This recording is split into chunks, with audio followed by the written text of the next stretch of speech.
lalu berusaha menyimpan sesuatu yang bisa membawa manfaat, baik untuk dirinya, untuk anak cucunya, maupun untuk keluarganya, untuk masa kini dan masa depannya. Kadang simpanan itu berbentuk uang, kadang berupa tanah, lain saat berbentuk pabrik, dan lain sebagainya. Sementara masa depan yang paling pasti adalah akhirat. Jika untuk masa depan dunia kita rela memeras keringat, membanting tulang, pergi pagi dan pulang petang, menyimpan uang, menyimpan tanah, menyimpan pabrik, pernahkah kita merenung jika satu saat kiamat datang, kita dibangkitkan dari kubur masing-masing, berdiri di padang mahsyar untuk mempertanggungjawabkan seluruh kegiatan hidup kita di dunia ini, lalu kita akan menuju ke alam akhirat. Sudahkah kita mempunyai simpanan untuk akhirat kita? Pada pertemuan kali ini saya ingin menyampaikan sebuah hadis di mana Rasulullah sallallahu alaihi wasallam bersabda, arba'un min kanzil jannah. Simpanan sorga ada 4 macam. Yang pertama, ikhfa'us sadaqah, menyembunyikan sedekah. Saudara-saudara kaum muslimin, sebagaimana yang kita maklum bahwa Allah Subhanahu wa taala melebihkan sebagian rezeki dari kita terhadap yang lain. Ada yang kaya, ada yang setengah kaya, ada yang miskin, ada yang setengah miskin, dan selanjutnya.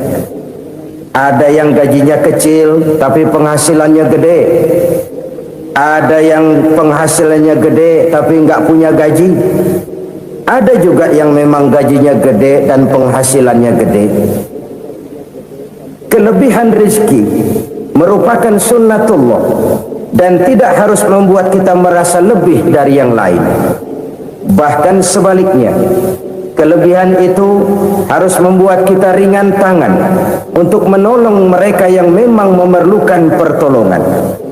Kalau saudara diberikan ilmu, maka pertanyaan akhirat cuma satu: ilmumu kau amalkan untuk apa?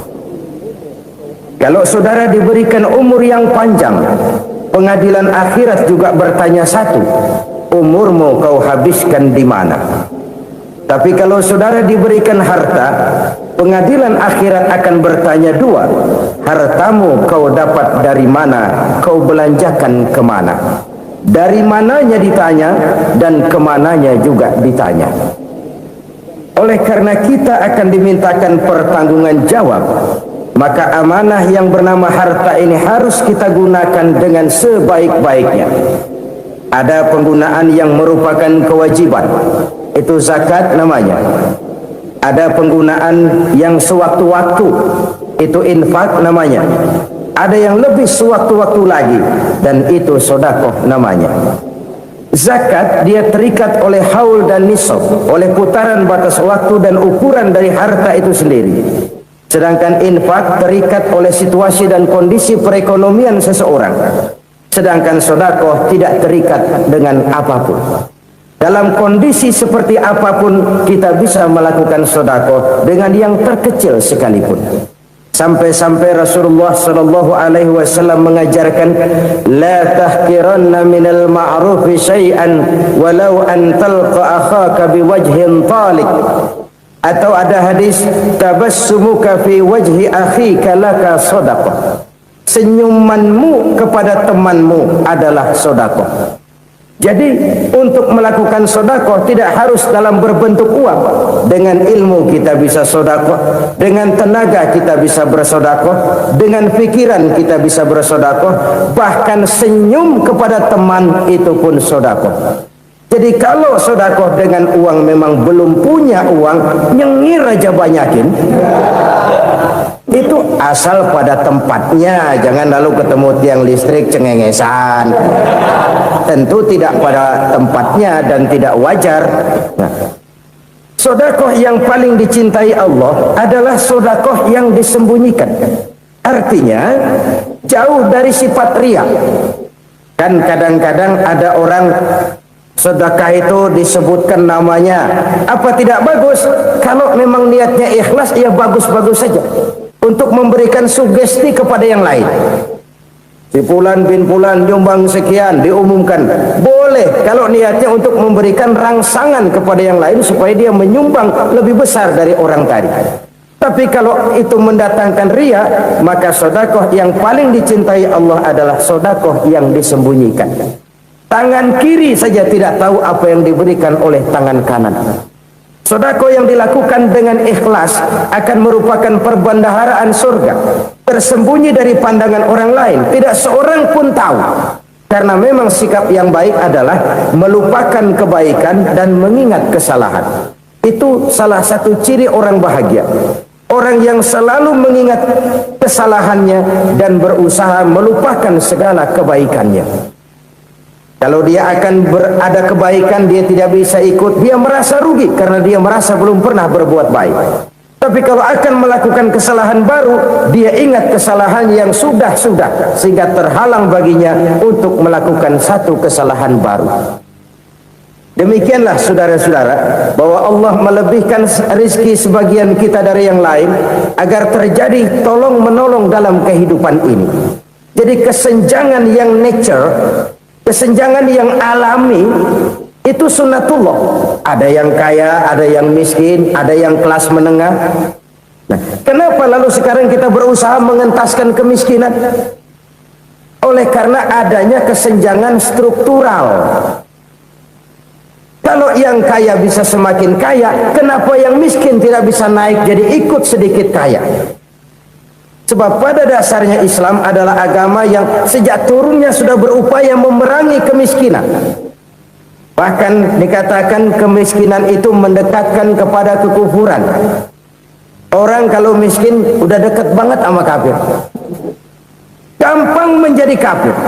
Berapa banyak saudara-saudara kita yang oleh karena soal perut, oleh karena soal materi, terpaksa meninggalkan dan menanggalkan akidahnya, menjual petunjuk yang diberikan Allah dengan hak kesenangan dunia yang cuma sebentar ini. Na'udzubillah, thumma na'udzubillah. Jadi makin kita sembunyikan satu sedekah, semakin banyak perbendaharaan kita di surga. Sedekah yang paling dicintai Allah adalah sedekah yang disembunyikan. Malahan ada seorang sufi, dia punya kebiasaan kalau pergi sholat Jumat dia bawa uang, itu uang dia taruh di bawah tikar masjid. Dia niat sedekah kepada siapa saja yang nemuin itu duit. Maksudnya apa? Supaya yang nemuin nggak tahu siapa yang punya duit. Demikian dia saking ingin menyembunyikan sedekahnya. Karena sifat riya itu bisa memakan amal kita sendiri. Riya itu termasuk menyebut-nyebut kebaikan kita. Orang yang suka nepuk dada, sedikit-sedikit ngitungnya kalau enggak gua. Tuh kalau enggak gua tuh. Tuh yang belah situ kalau enggak gua, kalau enggak gua. Iya kalau enggak lu kenapa emang? Orang yang suka menepuk jasad. Biasanya memang begitu saudara-saudara. Kalau perang lagi berkecamuk, orang nggak sempat ngaku jadi pahlawan. Tapi begitu perang selesai, yang kagak kenal bedil ngaku pahlawan, mas. Itu sesuatu yang biasa. Oleh karenanya, orang-orang yang ikhlas dalam bersedekah, disembunyikannya sedekah itu Allah cinta betul. Malahan ada hadis memberikan jaminan, inna shadaqatal mar'il muslimi tazidu fil umri wa tadfa'u mitatas su'i. Sesungguhnya sedekahnya seorang mukmin tazidu fil umri, bisa menambah umur panjang, wa tadfa'u mitatas su'i, dan menyelamatkan manusia dari mati secara su'ul khatimah. Jadi siapa yang kepengen panjang umur, banyaklah sedekah. Yang bosan hidup, pelit terus. Sedekah menambah panjang umur dan menyelamatkan manusia dari mati secara su'ul khatimah. Pak, katanya umur itu nggak bisa ditambah, nggak bisa dikurangin.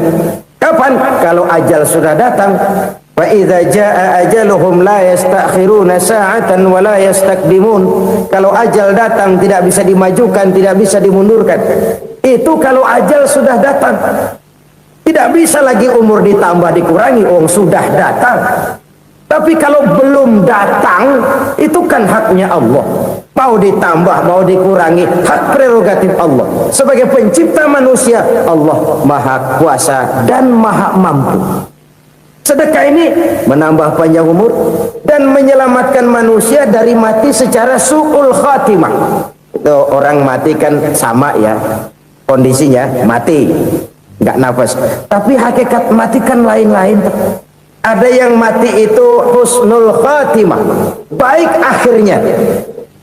Misalnya lagi ngaji mati, lagi sholat mati, lagi sedekah mati.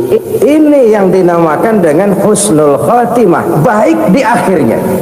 Sebaliknya ada yang su'ul khatimah, jelek di akhirnya. Ini yang jadi catatan akhir. Lagi nyekek botol, mampus. Lagi banting kartu, modar. Su'ul khatimah, jelek pada akhirnya. Sedekah menyelamatkan manusia dari mati secara su'ul khatimah. Dan kita semua kepengen mendapat husnul khatimah, jauh dari su'ul khatimah.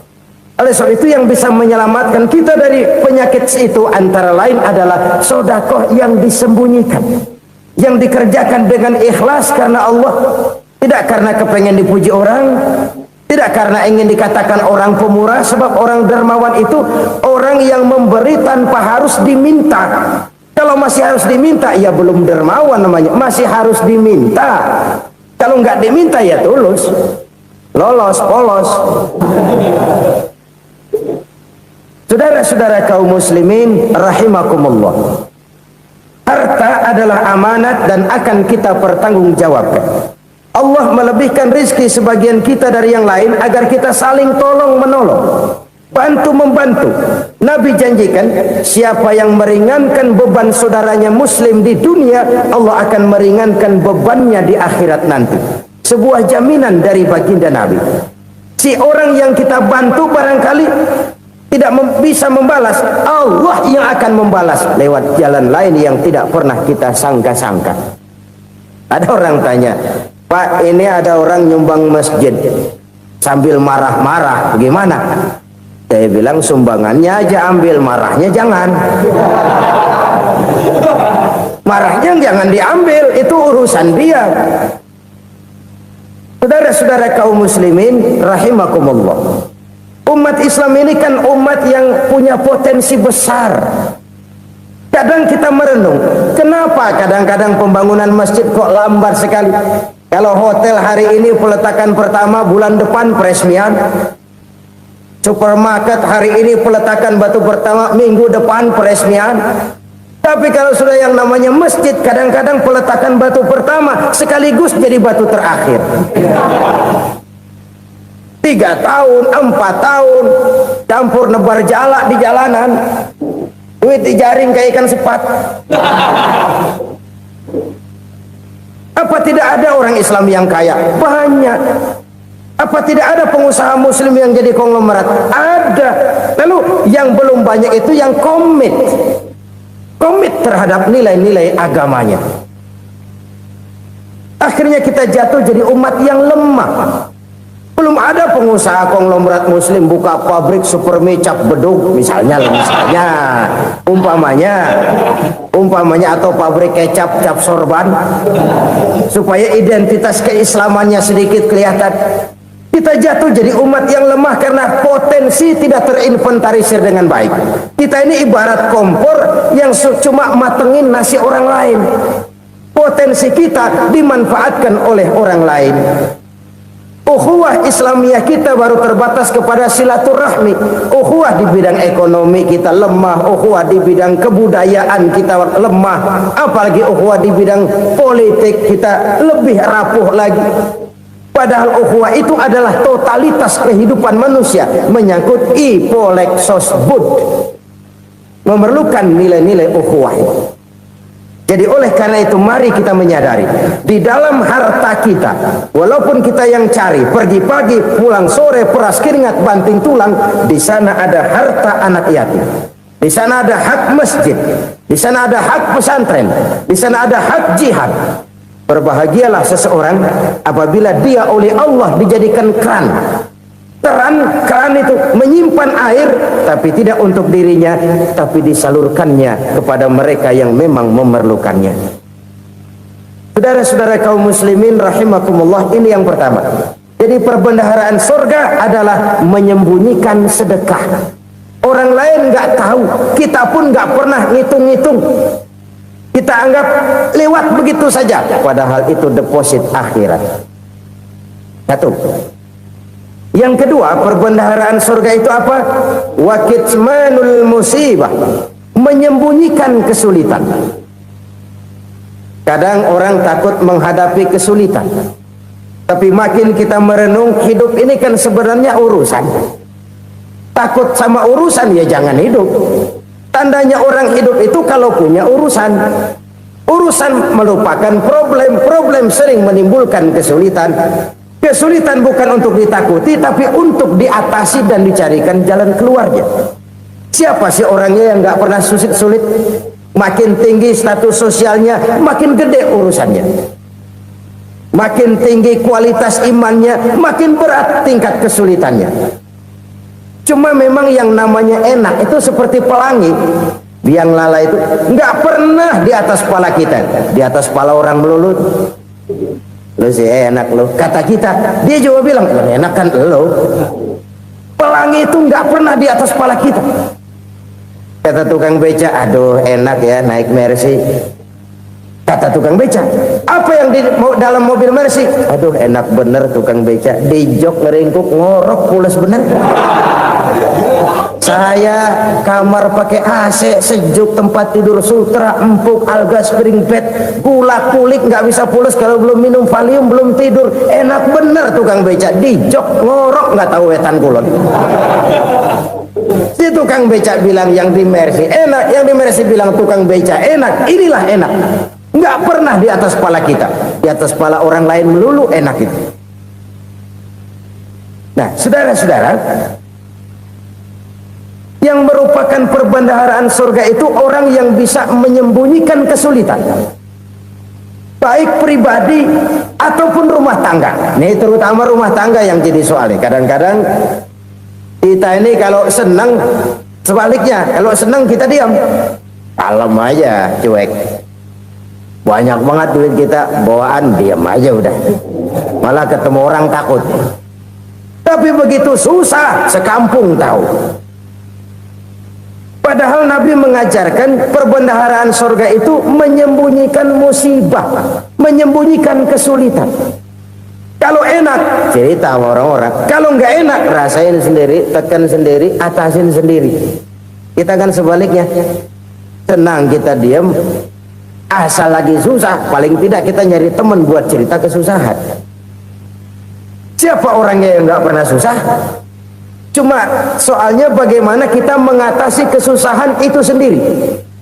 Begitu juga misalnya kalau orang sudah berumah tangga, itu orang tuanya harus menjadi tempat dia cerita yang enak-enak saja. Yang nggak enak rasain berdua, selesaikan berdua, atasin berdua. Jangan dibalik. Asal senang diam, giliran susah saja. Maknya laporan. Terbalik. Bisa menjaga security informasi. Maka nama bayam keluar diam, malah seluitan. Enak amat lu makan daging ayam.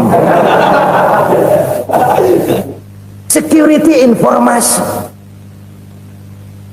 Saudara-saudara kaum muslimin rahimakumullah,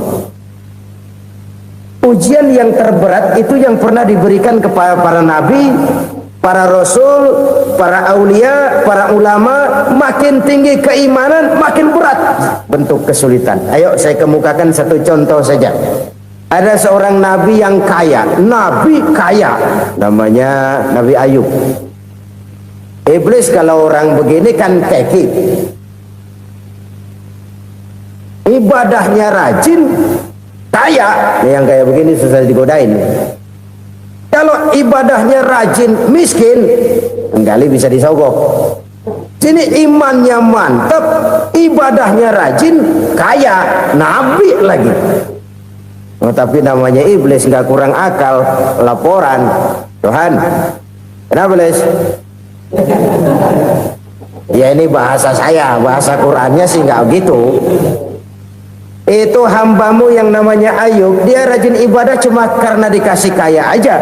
Coba kasih miskin dia, berhenti dia sembahyang. Ah, kamu bisa aja. Saya tahu Ayub itu hambaku yang ikhlas. Saya buktiin Tuhan, silahkan. Dibuktiin lah, iblis turun ke alam ini. Yang mula-mula dia lakukan, dia rusak sawah ladang Nabi Ayub. Dia binasakan binatang ternak Nabi Ayub. Sehingga dalam waktu singkat jatuhlah Nabi Ayub dari orang paling kaya jadi orang paling miskin. Beliau masih ibadah di mihrab dalam masjid. Datang iblis. Saudara Ayub, ya, lagi ngapain? Ibadah. Nyembah Allah, nyembah Allah. Oh, percuma. Kenapa? Tuhan yang ente sembah nih, dia udah bikin miskin ente. Sawah ladang ente hancur lebur, binatang ternak binasa. Sekarang ente jadi orang paling miskin. Ngapain nyembah Tuhan kayak begitu? Tekor. Udah berhenti dah ibadah, berhenti ibadah. Ini iblis sama Tuhan laporannya lain, yang dikerjakan kepada Nabi Ayub juga lain. Benar begitu iblis, kata Nabi Ayub. Iya, sawah ladang saya habis, buras. Binatang ternak saya binasa, binasa.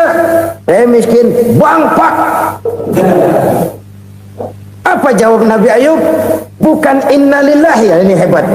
Alhamdulillahillazi a'tani wa akhza minni. Segala puji bagi Allah yang telah memberikan harta kepada saya dan sekarang mengambilnya lagi. Alhamdulillah. Allah yang ngasih, Allah yang ambil. Itu mah urusan Allah. Iblis cuman ibadah jalan terus, sujud lagi Nabi Ayub. Iblis leher gondok banget. Dasar Nabi nggak mempan dia apa-apain. Miskin malah alhamdulillah. Allah yang ngasih, Allah yang ngambil. Jadi kalau kita tidak komit, kita tidak terikat kepada kaya, miskin, senang, susah, apa yang bisa bikin kita susah? Jadikan kekayaan, kemiskinan, jadikan senang susah sebagai anak buah yang bisa kita atur. Jangan kekayaan ngatur kita, jangan kemiskinan ngatur kita. Kita yang harus mengatur mereka. Senang susah, kaya miskin, bahagia sengsara, jadikan itu anak buah yang bisa kita atur. Kalau sekarang kita kaya, lain saat boleh jadi kita miskin, semiskin-miskinnya. Allah yang ngasih, Allah yang ambil. Tenaga mana yang bisa menghalangi? Ibadah jalan terus. Iblis makin gondok. Dasar Nabi loh. Akhirnya apa? Nabi Ayub dikerjain, diberikan penyakit. Demikian fatal penyakitnya. Bayangin, udah miskin, sakit. Masya Allah. Miskin, sakit. Sakitnya nggak lama, kira-kira 16 tahun. Istrinya 3, 2 mental minta ceraiin. Ngerawatin laki bengek begini. Senang belum tentu, susah udah pasti nih. Cerai aja, cerai lah. Cerai. Tinggal satu Siti Rahmah yang setia menemani beliau. Sesetia-setianya hati perempuan. Satu saat Siti Rahmah bilang, "Bang, iya, abang kan Nabi, Bang. Lalu, namanya Nabi kan doanya jarang meleset, Bang. Maksud kamu minta kenapa sih sama Tuhan biar abang sembuh, baik dah, Bang?" Siti Rahmah, iya. Saya sakit berapa tahun sih dah? 16 tahun, Bang. Sebelum ini saya sehat berapa tahun? Ya kira-kira 60 tahun, Bang. Nah, coba ente banding-bandingin, Rahmah. Saya dikasih sehat 60 tahun, dikasih sakit 16 tahun. Sudah nggak sabar mau doa kepada Allah minta sembuh. Saya malu kepada Allah. Diuji dengan yang luar biasa seperti ini, tidak mengganggu stabilitas kehambaannya. Dia tetap menghamba kepada Allah Subhanahu wa ta'ala. Saudara-saudara kaum muslimin rahimakumullah, kunci menghadapi kesulitan itu apa? Allah jelaskan dalam satu ayat, wa basyiris sabirin alladzina iza asabathum musibah qalu inna lillahi wa inna ilaihi raji'un. Gembirakan orang-orang yang sabar. Siapa mereka itu? Yang apabila mendapat musibah mereka kembali kepada keyakinan dasar, segalanya dari Allah dan segalanya akan kembali kepada Allah. Ini konsepsi dasar dari sikap muslim dalam menghadapi berbagai kesulitan. Segalanya dari Allah, segalanya akan kembali kepada Allah. Kalau ini sudah kondisi dasarnya, maka kita akan lapang menghadapi kenyataan bagaimanapun pahitnya. Apakah itu namanya miskin, apakah itu namanya sakit, bahkan maut sekalipun. Segalanya dari Allah, segalanya akan kembali kepada Allah. Ini sikap hidup, bukan sekedar ucapan. Kita kadang-kadang menjadikannya sebagai ucapan. Mulutnya sehingga berhenti, innalillahi wa inna ilaihi raji'un, tapi nangisnya terus gerung-gerungan. Bukan itu, ini kesadaran moral. Kalau segalanya dari Allah, segalanya kembali kepada Allah, kan sebenarnya cuma nunggu giliran. Hari ini saya nyembayangin dia, entah hari apa saya disembayangin orang. Hari ini saya antar dia ke kubur, entah hari apa orang nganterin saya ke kubur. Hari ini saya tahlilkan dia, entah nanti kapan orang tahlilkan saya. Segalanya dari Allah, segalanya akan kembali juga kepada Allah. Oleh sebab itu saudara-saudara, kesulitan bukan untuk ditakuti. Kesulitan justru untuk diatasi, dicarikan jalan keluarnya. Dan tidak ada orang yang tidak pernah mendapat kesulitan. Tidak ada. Semakin tinggi status sosial, semakin tinggi kualitas keimanan, semakin besar juga tingkat kesulitan. Hanya saja bagaimana cara kita mengatasinya. Dan Al-Quran menyatakan, inna ma'al usri yusra. Di balik kesulitan itu pasti ada kemudahan. Roda itu berputar. Karena itu Rasulullah sallallahu alaihi wasallam mengingatkan kepada kita, ta'arraf ila Allah fir raha ya'rifka fis syiddah. Ingatlah kepada Allah di waktu kamu senang, supaya Allah ingat kepada kamu di waktu kamu susah. Kalau waktu senang kita ingat kepada Allah, kita susah, Allah tidak akan meninggalkan kita. Tapi kalau waktu senang kita jauh dari Allah, sujud tidak sempat, dengan masjid jauh, ketika senang kita lupakan Allah. Nanti begitu kita susah, Allah lupakan kita. Dan itu menyakitkan. Oleh karena itu orang-orang tua kita dulu bilang, kalau lagi sehat ingat-ingat lu bakal sakit nanti. Kalau lagi kaya ingat-ingat satu saat kita bakal jatuh miskin. Bahkan kalau lagi muda ingat-ingat kita bakal tua. Dan yang terpenting kalau lagi hidup ingat-ingat kita bakal mati. Saudara-saudara kaum muslimin rahimakumullah. Jadi yang kedua yang merupakan perbendaharaan surga, menyembunyikan musibah. Saudara-saudara kaum muslimin rahimakumullah. Hal ketiga yang merupakan perbendaharaan surga adalah wasilatur rahmi. Orang yang suka bersilaturahmi. Sebagaimana yang kita maklum bahwa manusia adalah makhluk yang disebut zon politika, makhluk sosial yang tidak mungkin hidup sendiri-sendiri. Betapa dan siapapun kita memerlukan orang lain. Bodoh betul manusia kalau tinggal di tengah masyarakat tapi tidak mau bermasyarakat. Merasa hebat sendiri, pinter sendiri, gagah sendiri, kaya sendiri. Mungkin kalau mati juga ngubur sendiri. Jangankan kita di sini, di sorga saja Nabi Adam waktu sendirian bengong melulu, mondar mandir. Allah tegur dam sepi dam. Jadi ini kalau bahasa saya. Iya Tuhan, sepi ini nggak ada colek-colekan pisan ini. Diciptakan Siti Hawa baru anteng Nabi Adam. Itu di surga. Cobalah. Umpamanya saudara tinggal di Jakarta nih. Kayak bener. Apaan aja di Jakarta punya saudara deh. Jembatan Semanggi ambil, Monas buntel bawa pulang.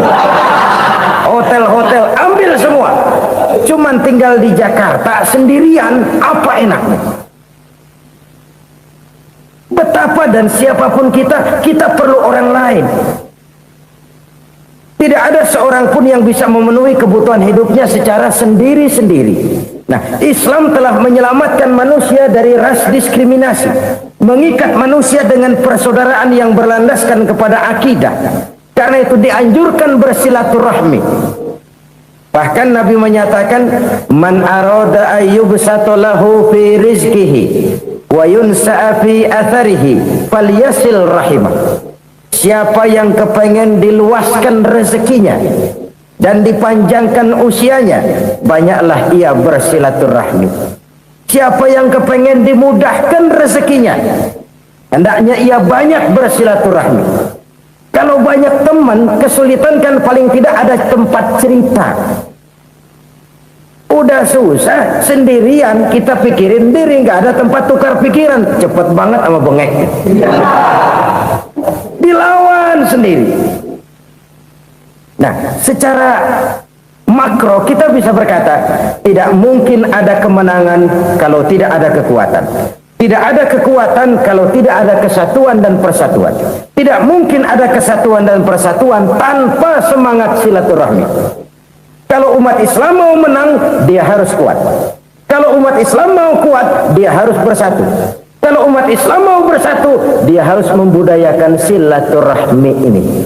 Bahkan sampai-sampai kata Nabi, kalau bisa cari nilai tambah. Apa? Silman qata'ak. Bersilaturahmilah kau kepada orang yang marah denganmu. Masya Allah, indahnya ajaran agama kita. Orang yang marah pun kepada kita, kata Nabi, kalau bisa bersilaturahmilah kepadanya, kepada orang yang marah itu. Di situ nilai tambah. Cuman jujur nih hadis, ngucapinnya gampang, ngamalinnya yang berat banget.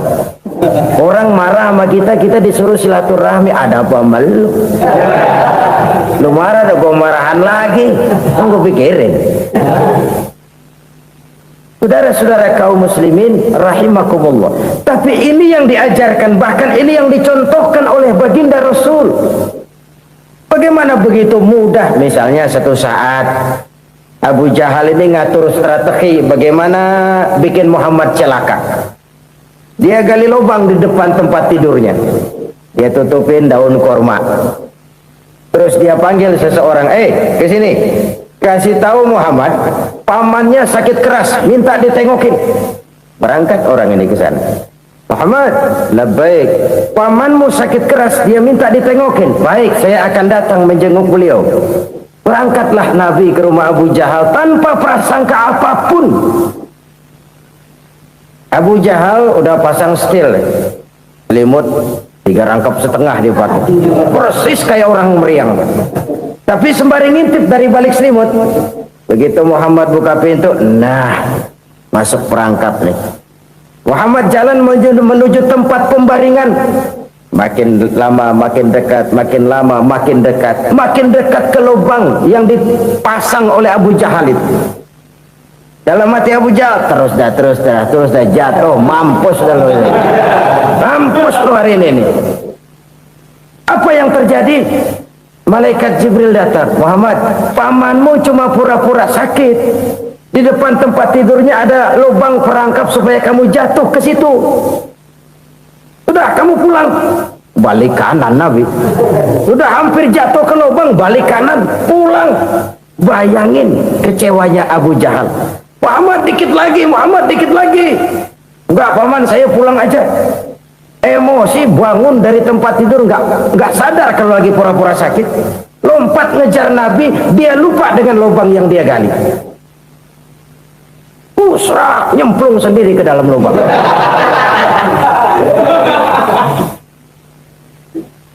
Nabi terus berlalu. Ini terjadi keanehan.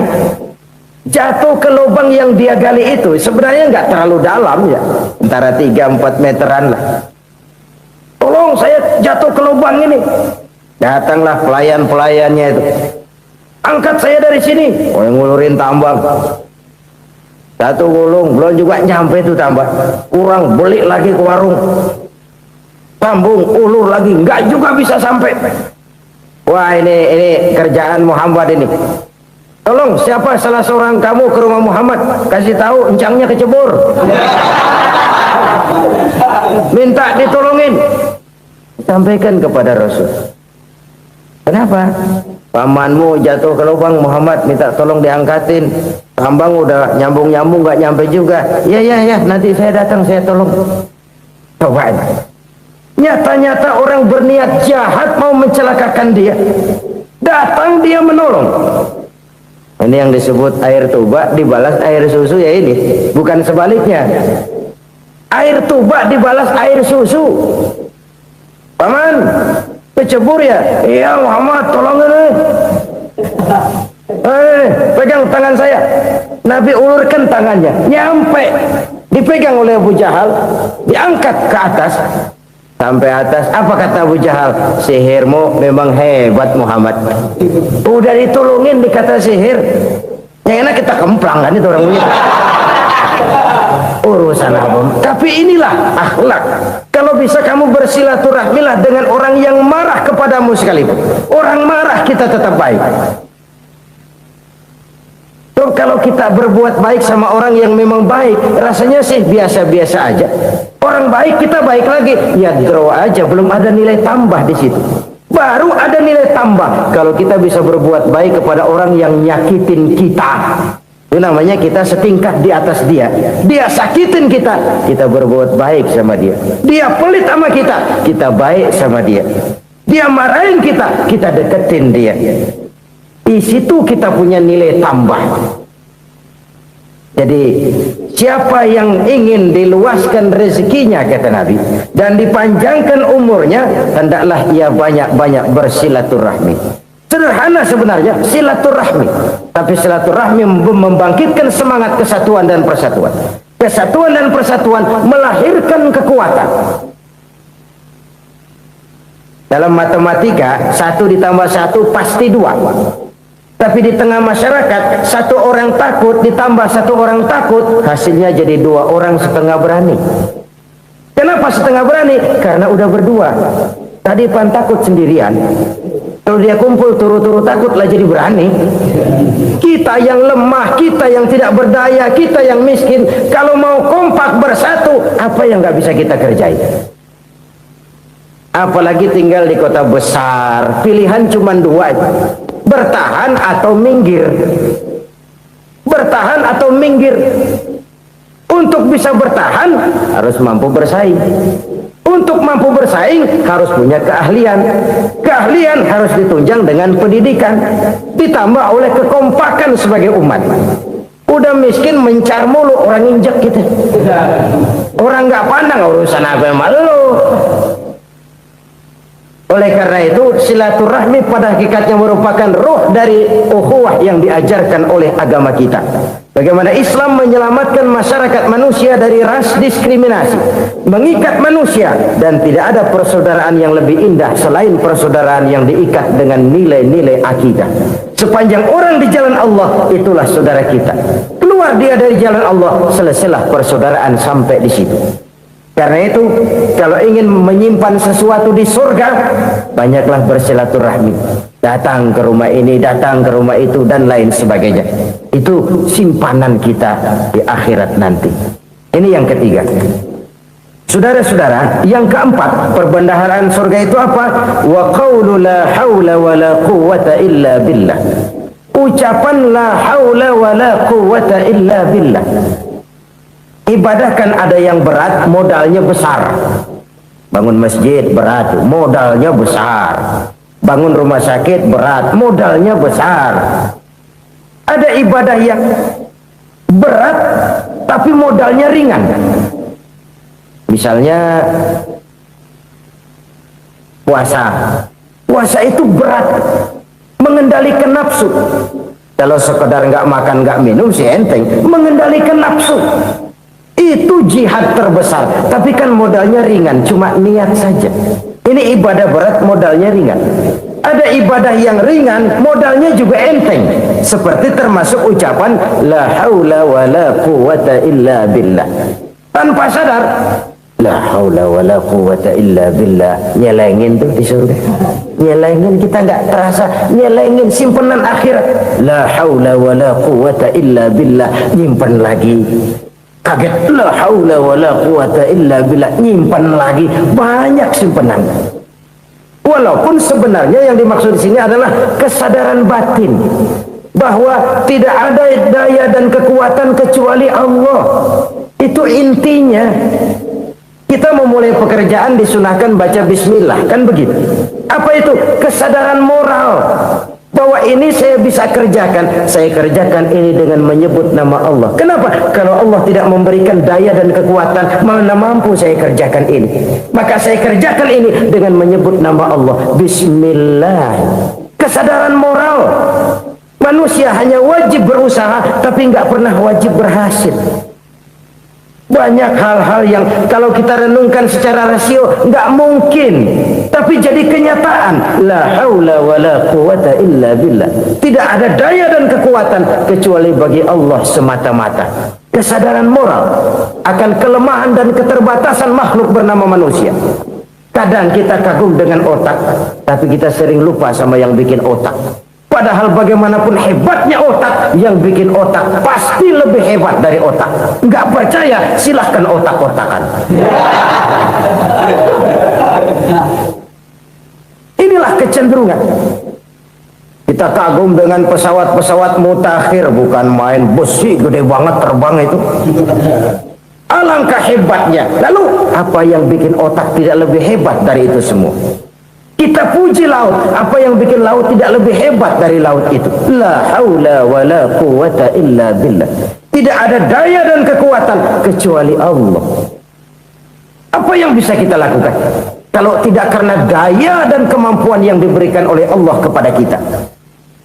Lahirlah sikap tawadhu, rendah hati, tidak melonjak menjadi angkuh dan sombong, sadar akan kelemahan dan keterbatasan diri sebagai makhluk yang diciptakan oleh Allah Subhanahu wa taala. Jadi satu sisi ini ucapan yang berpahala, la haula, jadi wiridan. Pada sisi lain ini kesadaran moral, sikap mental, kesadaran batin bahwa yang punya daya dan kekuatan itu cuma Allah. Kita nggak pantas untuk sombong. Sebab sombong itu pakaiannya Allah. Kita nggak sedang pakai pakaian Allah, kegedean. Dan makin kita renungi, makin terbentur. Apa sih yang bisa kita sombongi? Kita mau sombong apa? Kaya? Pintar? Itu kan semua relatif. Di atas langit masih ada langit lagi. Jadi oleh karenanya, marilah kita menyadari. Manusia hanya wajib berusaha, tapi tidak pernah wajib berhasil. Yang berusaha saja tidak wajib berhasil, apalagi yang tidak berusaha. Islam bukan agama orang pemalas yang selesai sholat lalu enggelohom, enggelenggem ayem-ayem. Tapi Islam bukan agama orang sombong yang setelah berusaha lalu tidak memerlukan Allah. Kita bisa saja bikin proyeksi, tahun sekian kita bakal panen besar menurut perhitungan otak. Tapi ada kejadian lain. Apa? Tikus ngambek. Habis itu dimakanin tikus, panen gagal. Proyeksi rasional gagal oleh tikus-tikus yang ngambek itu. Bisa saja terjadi. Tahun depan kita panen besar, urung. Kenapa? Musim panas panjang. Jadi sekarang ini koran-koran bikin berita musim mengalami penyelewengan. Bukan cuma manusia yang nyeleweng sekarang. Musim pakai nyeleweng. Mestinya kan musim hujan udah selesai, masih hujan-hujan juga. Musim. Nah sekarang kita boleh bikin proyeksi, kita bakal panen besar. Tahu-tahu musim panas panjang, sawah retak, air kering. Cari teknokrat yang paling botak, suruh pendekin tuh musim panas. La haula wala quwata illa billah. Inilah kesadaran moral. Saudara, saya teringat satu saat ada seorang konglomerat. Umurnya ya kira-kira 70-an. Satu saat dia ditanya oleh wartawan, "Pak, umur Bapak berapa sih?" "Ya paling 10 tahun." 10 tahun? 10 tahun? Anak bapak berapa orang? Satu. Satu saja? Satu. Harta bapak berapa? Ya paling-paling bangsa 7 juta kali. 7 juta? Iya. Pak, kenapa bapak bohongi saya? Bapak punya buku biografi, koran-koran, majalah-majalah banyak memuat cerita riwayat hidup bapak. Saya tahu umur bapak 70. Kenapa bilang cuma 7 tahun? Saya tahu anak bapak 8. Kenapa cuma bilang 1? Saya tahu harta bapak miliaran, mungkin triliunan, pabrik di mana-mana, bank di mana-mana. Kenapa bilang uang bapak cuma 7 juta? Nah, kata si konglomerat tadi, kamu benar nak, kamu benar. Umur saya kalau jumlahnya memang 70 nak. Cuman ingat-ingat saya, baru 7 tahun terakhir ini saya sujud. Baru 7 tahun terakhir ini saya berusaha dekat dengan Allah. Saya laksanakan perintahnya, saya jauhi larangannya. 7 tahun inilah rasanya yang ada nilainya di hadapan Allah. Yang 63 tahun matong, kelabu, kelem umur gue. Habis untuk maksiat, untuk munkarat. Maka ketika ditanya tadi, umur saya 7 tahun itu. Oh begitu Pak. Oh iya. Lalu anak Pak, anak bapak kan 8 Pak. Kenapa bilang cuma 1? Nah, kalau jumlah hitungannya memang anak saya 8. Tapi dari 8 orang ini rasanya cuma 1 nih yang bakal jadi buah hati, belahan jantung, pelanjut cerita, penerus sejarah, bakal jadi anak soleh yang akan mendoakan saya. Cuman 1 rasanya anak saya ini yang bakal jadi buah hati saya, besar-besaran saya, yang akan mendoakan di kubur saya, yang akan mendoakan di akhirat saya. Yang 7 orang mana? Masya Allah, yang 1 tenggeng, yang 1 nyekek botol mulu, yang 1 nggak karu-karuan. Makanya saya bilang 1 anak saya yang akan bisa mendoakan saya. Oh begitu Pak. Iya. Nah harta Pak, harta bapak kan triliunan, pabrik bapak di mana-mana, uang bapak hampir di tiap bank-bank besar. Kenapa bilang cuma 7 juta? Betul kau nak. Harta saya kalau jumlahnya memang miliaran, triliunan mungkin. Tapi yang saya ingat baru 7 juta tuh yang saya belanjakan di jalan Allah. Saya nyumbang masjid, saya santuni yatim piatu, saya bantu pembangunan pesantren, saya bantu pembangunan rumah sakit Islam. Itu yang akan saya bawa pulang ke akhirat, yang 7 juta itu. Yang triliunan itu nanti akan diperebutkan oleh anak-anak saya sebagai waris saya. Jadi harta saya 7 juta itu yang bakal nemenin saya di akhirat, yang akan saya bawa pulang jadi teman saya. Saudara-saudara kaum muslimin, jangan-jangan orang tua itu adalah kita-kita ini. Jangan-jangan kita-kita ini adalah orang tua itu.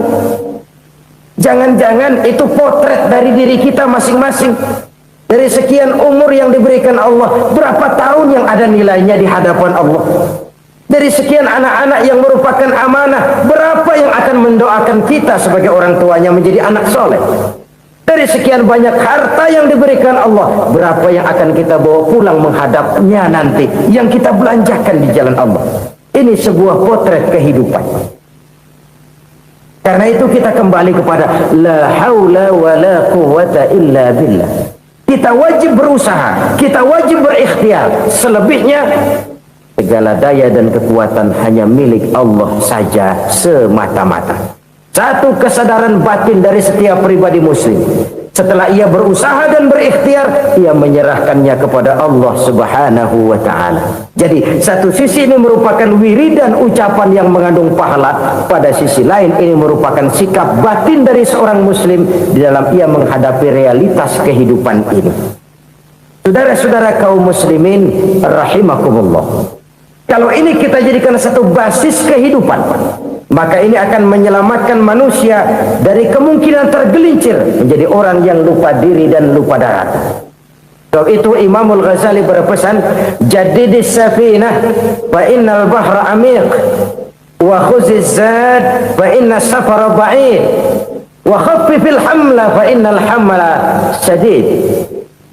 Perbarui selalu kapalmu karena lautan sangat dalam. Bawa bekal yang banyak karena perjalanan ini sangat jauh. Ringankan beban, karena kebanyakan beban akan menyakitkan. Alangkah indah kalimat ini, alangkah dalam makna yang terkandung di sana. Perbarui selalu kapalmu karena lautan sangat dalam. Apa artinya ini? Jaga mentalmu baik-baik, pelihara imanmu baik-baik, karena hidup penuh cobaan seperti lautan. Kita kalau berlayar di lautan kan kadang-kadang tenang, angin bertiup sepoi-sepoi basah. Jika malam datang, bintang gemintang bertabur menghias cakrawala, rembulan memantulkan sinarnya dengan indah. Dalam keadaan begitu berlayar enak. Tapi lain saat ombak menggunung, halilintar menyambar, angin topan bertiup. Berapa banyak sudah saudara-saudara kita yang tenggelam di lautan dunia tanpa sadar bahwa dia belum sampai kepada pantai yang akan dituju. Berapa banyak sudah saudara-saudara kita yang tenggelam di lautan dunia ini tanpa sempat bangkit lagi. Dia menyangka sudah sampai kepada tujuannya. Hati-hati kapal jangan sampai bocor karena lautan sangat dalam. Iman ini jaga baik-baik karena hidup penuh dengan ujian. Wa khuzizat fa inna safara ba'id. Bawa bekal yang banyak karena perjalanan sangat jauh. Saudara mau ke Bandung, bawa duit. Saudara mau ke Surabaya, banyakkan lagi duitnya. Saudara mau ke Mekah, gepokan, iketan tuh duit, nggak lembaran lagi. Makin jauh perjalanan, makin banyak bekal yang harus kita bawa.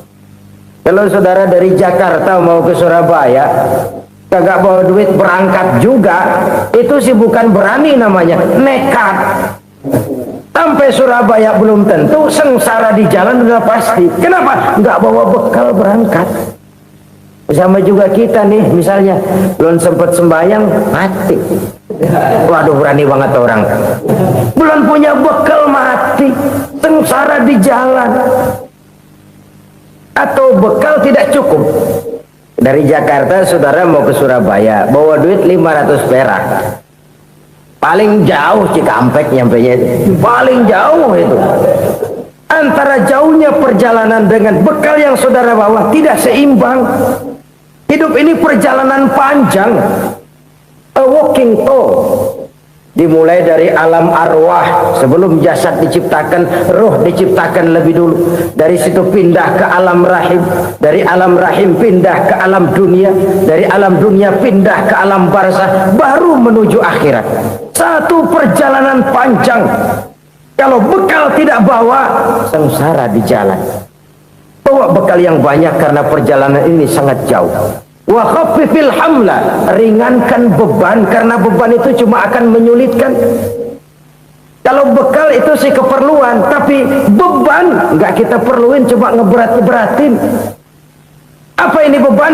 Dosa, kecurangan, kebatilan, kezoliman, ketidakadilan, kesewenang-wenangan. Itu akan jadi beban kita di akhirat. Alangkah celakanya, perjalanan panjang, bekal tidak bawa, beban kelewat banyak, alamat sengsara di jalan. Pahala tidak ada, dosa berlipat ganda. Na'udzubillah, summa na'udzubillah. Kalau kita rangkum nasihat Al-Ghazali dengan kisah si konglomerat tadi, kita akan mengambil kesimpulan. Pertama, bekal terbaik dalam menghadapi gejolak kehidupan ini tidak lain adalah iman. Yang kedua, pahala dan dosa. Dua hal kontroversial. Pahala adalah bekal, dosa adalah beban. Tapi kita sekarang kan tidak begitu terangsang kepada yang abstrak. Orang berlomba mencari yang konkret-konkret saja, yang real. Kalau memang dosa, benjol dong, kira-kira begitu. Kira-kira begitu. Persis orang Yahudi dulu. Orang Yahudi itu kan pernah minta kepada Nabi Musa, Ya Musa, lan nu'mina laka hatta narallaha jahrah. Musa, kami nggak bakal mau beriman kepada Allah kalau belum kami lihat Allah ada nongkrong di depan kami. Kalau memang Tuhan ada, taruh dong di depan kami. Mau yang konkret-konkret saja. Kalau memang dosa, benjol dong. Kalau memang pahala, berasa dong. Orang terangsang kepada yang real, yang konkret-konkret saja.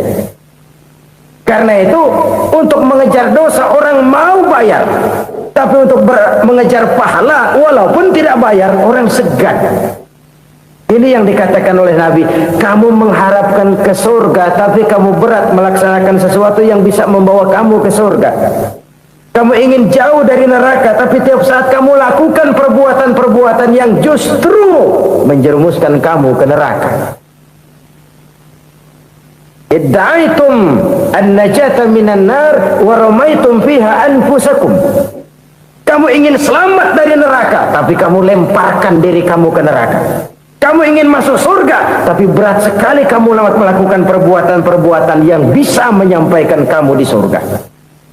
Saudara-saudara kaum muslimin rahimakumullah. Jadi hal keempat yang merupakan perbendaharaan surga adalah la haula wa la quwata illa billah. Satu sisi ini merupakan ucapan yang memperberat timbangan akhirat. Pada sisi lain ini merupakan sikap hidup seorang muslim. Kesadaran batin yang sangat dalam bahwa tidak ada daya dan kekuatan kecuali Allah. Dan itu kita simbolkan pada saat memulai pekerjaan dengan bismillah, dengan menyebut nama Allah. Satu kesadaran moral, saya hanya bisa melakukan ini karena diberikan daya dan kekuatan oleh Allah. Lahirlah sikap tawadu, rendah hati, tidak melonjak menjadi angkuh dan sombong. Saudara-saudara, sampai sini dulu jumpa kita kali ini. Semoga 4 perbendaharaan surga ini dapat kita lakukan, yang kelak akan merupakan bekal kita di kemudian hari nanti. Amin ya rabbal alamin. Terima kasih atas segala perhatian, mohon maaf atas segala kekurangan. Usikum wa iyaya bitaqwallah. Wassalamualaikum warahmatullahi wabarakatuh. Waalaikumsalam warahmatullahi wabarakatuh.